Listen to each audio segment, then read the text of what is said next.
a very spiritual person. Spiritual meaning that I believe very much in the great energy of love and power, and to me that's what God is. God is love, and I've studied religions for years and years and years, and the one thing that I always find, no matter what I read, is that God is love. Not lust, and people just think that love just means falling in love, but love is really that thing that that you can just totally give. It's that all-encompassing thing, that you're so, it's unconditional, how you love things. So I just think that if I can find that place inside of me, which I truly do believe the kingdom of heaven is within or at hand, so to speak. People go so far out of bounds trying to find God like he's some monster or something in the sky, and they don't realize that we are all pieces of God, that we are all that thing, and that we're never going to find it if we don't go inside. So that's how I survive the great hurts that I've suffered in my life. That's how I put the pieces back together, is because of my great faith. And I have a little chapel on every, I have not only little chapels on all the properties that I own, a little place just to go to study. I make them my little studies, and I have my books and papers and things, but I go there just to be silent and private. It's like my little place that I dedicate to that higher being. But I also have little areas in my house, like they call little pray-dos, like little altars where you can just kind of kneel down, like in my bedrooms and stuff. I mean, I'm not a fanatic, don't get me wrong, I'm not a crazy person. These are all very personal moments with me that I do, but it works for me, and I can't imagine me working without it. Thank you very much. I feel very honored to get to sing this song on the show tonight. And as Mama would say, I hope you get a blessing out of it. The gates and doors were barred and all the windows fastened down. I spent the night in sleeplessness and rose at every sound, half in hopeless sorrow and half in fear the day would find the soldiers breaking through to drag us all away. And just before the sunrise, I heard something at the wall. The gate began to rattle and a voice began to call. So I hurried to the window, looked down into the streets, expecting swords and torches and the sound of soldiers' feet. But there was no one there but Mary, so I went down to let her in. John stood there beside me as she told me where she'd been. She said they've moved him in the night and none of us knows where. The stone's been rolled away and now his body isn't there. So we both ran toward the garden and John ran on ahead. We found the stone and empty tomb just the way that Mary said.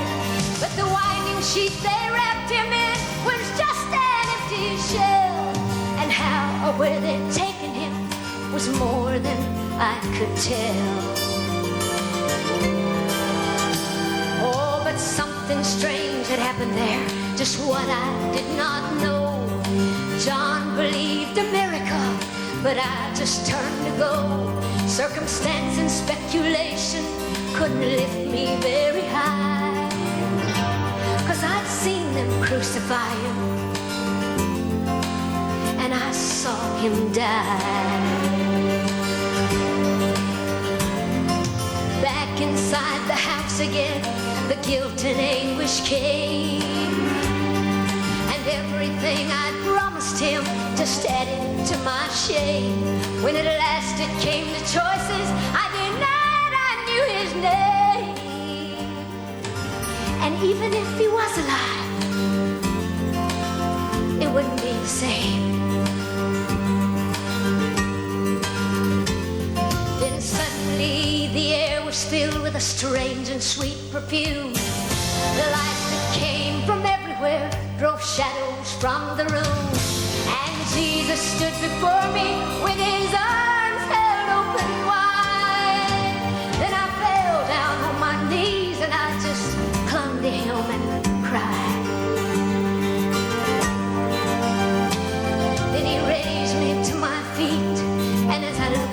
into his eyes. The love was shining out from him like sunlight from the skies. Guilt and my confusion disappeared in sweet release, and every fear I'd ever had just melted into peace.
Dolly is that tender little person that still loves the mountains of East Tennessee, still loves her folks, still loves her family, and thank God she still loves music, and she hasn't given up on herself and given up on her talent and her gifts.